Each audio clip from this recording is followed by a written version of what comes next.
Bogus मुस्लिम मतदार वाढवण्याचं षडयंत्र, किरीट सोमय्यांचा गंभीर आरोप. 50 मतदारसंघात मतदार संख्या दुप्पट तिप्पट वाढल्याचा दावा. 22,000 नावांची यादी सादर.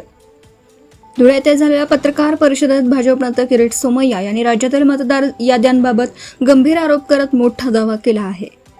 FIRचा गैरवापर करून बोगस मुस्लिम मतदारांची संख्या कृत्रिमरित्या वाढवण्याचं षडयंत्र रचलं जात आहे, असा आरोप त्यांनी यावेळी केला. सोमय्या म्हणाले की राज्यातील 288 विधानसभा मतदारसंघांपैकी सुमारे 50 मतदारसंघांमध्ये बोगस मुस्लिम मतदारांची संख्या दुप्पट ते तिप्पट वाढल्याचं त्यांच्या निदर्शनास आलं आहे. याउलट हिंदू मतदारांमध्ये केवळ 15 ते 20% वाढ झाल्याचा दावा त्यांनी केला. या प्रकरणाची गांभीर्याने दखल घेत भाजपने संबंधित 50 मतदारसंघांमध्ये विशेष पथके स्पेशल टीम नियुक्त केली आहे. या पथकांच्या माध्यमातून मतदार यादींची छाननी सुरू असून संशयास्पद नोंदी शोधल्या जात आहेत. धुळे जिल्ह्याच्या संदर्भात बोलताना सोमय्या यांनी सांगितलं की त्यांनी जिल्हाधिकाऱ्यांकडे सुमारे 22,000 संशयित नावांची यादी सादर केली आहे. या नावांची सखोल चौकशी करून बोगस मतदारांना यादीतून वगळावं अशी मागणी त्यांनी केली. तसंच या संपूर्ण प्रकरणाबाबत राज्य निवडणूक आयोगाकडे औपचारिक तक्रार दाखल करण्यात येणार असल्याची माहितीही त्यांनी दिली.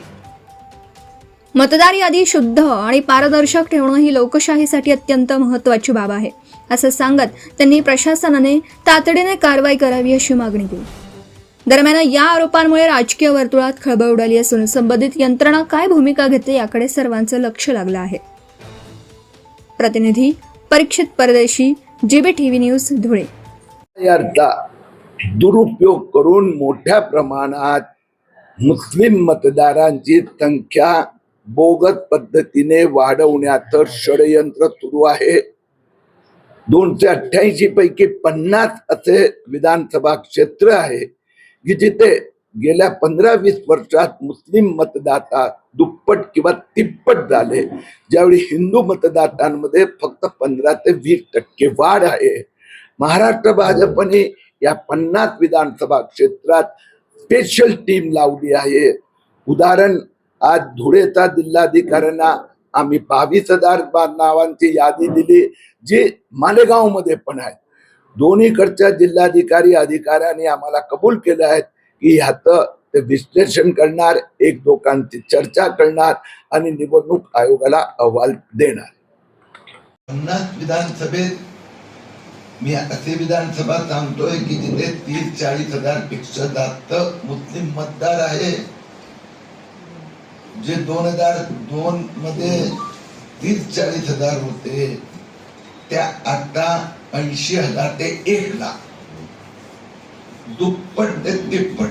धुळेतच बघा 40,000 होते, 1,15,000 झाले, ते तिप्पट झाले. हिंदू मतदार जो आहे हे संबंध महाराष्ट्रात किंवा या 50 विधानसभा क्षेत्रात ही नैसर्गिक वाढ असते. ही 20%, म्हणजे वर्षाला 1% पेक्षा कमी.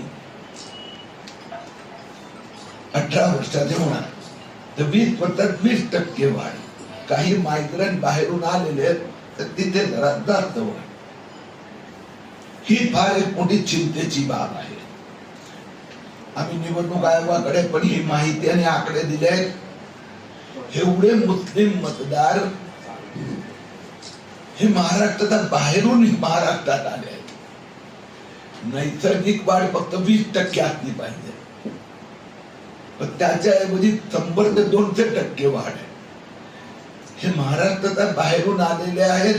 बांगलादेश, एकच व्यक्तीचा फोटो, पत्ते वेगळे, सिरियल नंबर वेगळं आणि यादी भाग क्रमांक वेगळा, असे जवळपास 4,500 लोकांची आम्ही त्या ठिकाणी आयडेंटिफाय केले.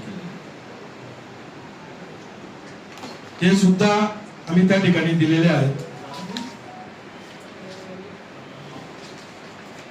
आता 6वा पॉइंट अजून डेंजर.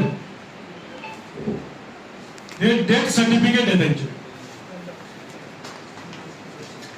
नाही, 6वा पॉइंट जो आहे ते डुप्लिकेट मतदानच आहे, तोच विषय आहे, तेही आम्ही त्या ठिकाणी दिलेला आहे. 7वा जो आपला आमचा मेन मुद्दा आहे तो डेथ सर्टिफिकेटचा आहे. हे सर्व डेथ सर्टिफिकेट जवळपास 1500 हे मी 2024 मध्ये दिलेले होते. ऑब्जेक्शन घेऊन महापालिकेतून काढून हे डेथ सर्टिफिकेट त्यांना दिले. आता सॅम्पल म्हणून 10 आम्ही त्यांना दिलेले. आता याच्यात मयत माणसांचं सुद्धा त्या ठिकाणी यांनी मॅपिंग केलंय. हे बघा, आपल्या परिसरातील महत्त्वाच्या बातम्या पाहण्यासाठी आजच आमच्या JBTV न्यूज चॅनलला YouTube वर सबस्क्राईब करा आणि बेल आयकॉन प्रेस करा.